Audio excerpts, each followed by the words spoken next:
Good morning. I'm Jelena McWilliams, Chairman of the FDIC. Thank you for the opportunity to address you today as part of the SRB's annual resolution conference. I apologize that I'm unable to be with you in person, but I'm grateful for the opportunity to talk about our progress on bank resolvability. The mission of the FDIC, including our work with the SRB on cross-border resolution, resonates profoundly with me. Like the newest SRB board member, Bostian Yazbec, I was born in the former Yugoslavia. I lived through the start of the civil war that eventually broke that country apart. After the collapse of its financial system, my parents' meager savings disappeared overnight when a local bank closed its doors. Yugoslavia had no deposit insurance, and my then 68-year-old father had to return to work as a day laborer, making the equivalent of $5 a day for a 70-hour work week. Because of my family's experience, deposit insurance and the mission of the FDIC are real to me. I've seen firsthand how vulnerabilities in the financial system can impact real people and their lives. The experience has stayed with me to this day. Since I was sworn in as the FDIC's chairman in June, I have developed an even greater appreciation for the agency and its history as a resolution authority. The FDIC has developed its approach to bank resolution over decades, adapting our resolution strategy in response to each crisis we have faced since 1933. Like the SRB, I'm bringing a fresh perspective to the challenge of cross-border bank resolution, and I welcome this opportunity to recap our efforts in the United States before discussing some of the issues we will face together in the years ahead. Let me begin by highlighting how we approach resolution preparedness. In the United States, the largest bank holding companies are required by law to submit resolution plans, also known as living wills, in a process overseen by the FDIC and the Federal Reserve Board. Through this work, the largest internationally active domestic banks, commonly referred to as U.S. G-SIBs, have implemented significant structural and operational improvements that have enhanced their resolvability.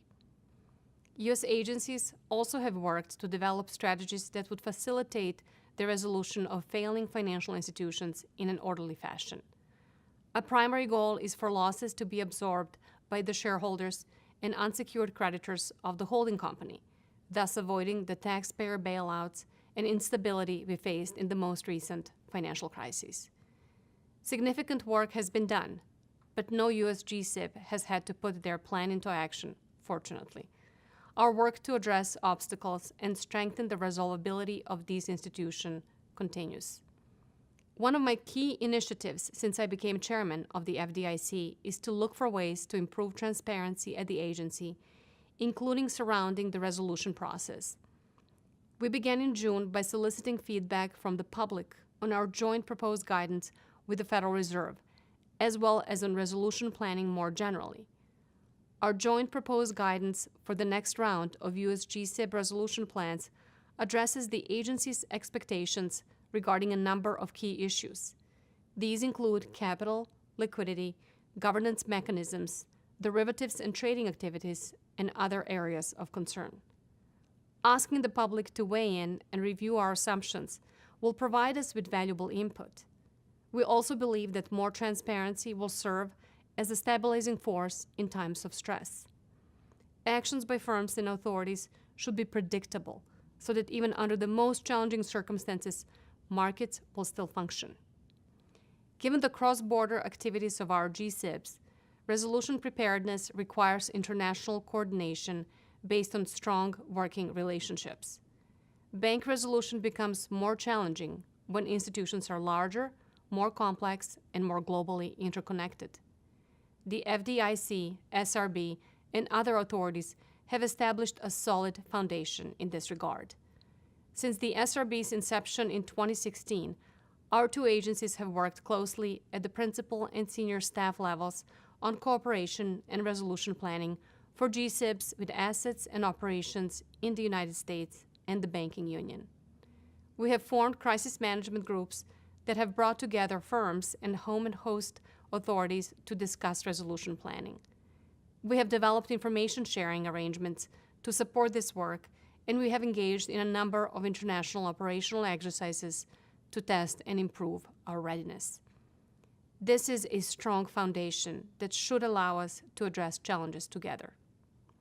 While our work on the resolution of systemically important financial institutions continues, we must also be mindful of the non-systemic banks for which we're responsible. In the United States, the FDIC and other banking agencies are actively working together to further tailor our regulations to take into account the size and business models of institutions while maintaining the ability of the agencies to ensure safety and soundness and resolve banks in an orderly way. Similarly, small, medium, and large banks in the European Union will be affected by the issues discussed here today and should factor into the efforts to build a more resilient post-crisis banking sector in the European Union. This includes a banking union backstop for the Single Resolution Fund, a European Deposit Insurance Scheme, and other measures. These strike me as pressing matters, especially for those who share a common currency and an increasingly integrated financial sector. In conclusion, I would like to emphasize that the United States financial regulators are committed to redoubling our efforts to cooperate with our foreign counterparts.